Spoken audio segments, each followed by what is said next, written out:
I'd like to talk about a beautiful, appropriate technology of evaporative refrigeration, which is already known throughout the world to work with ceramic, for example. If the ceramic can sweat, where water can go through the ceramic pot, it will evaporate on the outside and cool down the water. We developed in El Salvador a evaporative refrigeration system using a stovepipe painted flat black to pull air from outside, the hot air, and bring it through mats that are immersed in a pan of water above the refrigeration unit, so that by osmosis the water drips down through the mat and evaporates and cools the incoming air, which moves up through the food on a rack.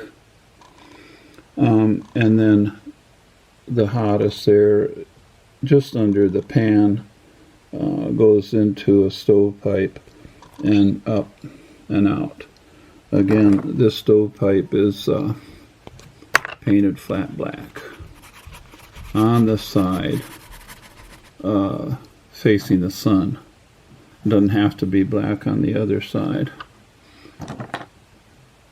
So I mention here also something I learned from Africa, that if you put glass over a body of water like this, the radiation loss into the night can actually create ice in the middle of the desert because the heat that is lost does not recuperate, does not come back into the water due to the glass keeping it getting cooler and cooler.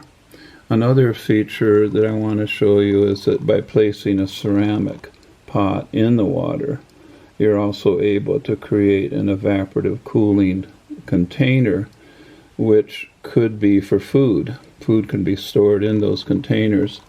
In fact, in some parts of the world, the containers are huge so that food can be stored within, and on the outside it will evaporatively cool the entire container full of food. So actually these are sort of refrigeration units in themselves, which could be placed inside, even inside the solar oven in any area.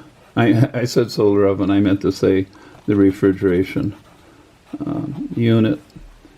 And so evaporation with global warming will become more and more prevalent, just using the sun's energy to cool food and, perhaps more importantly, medicines.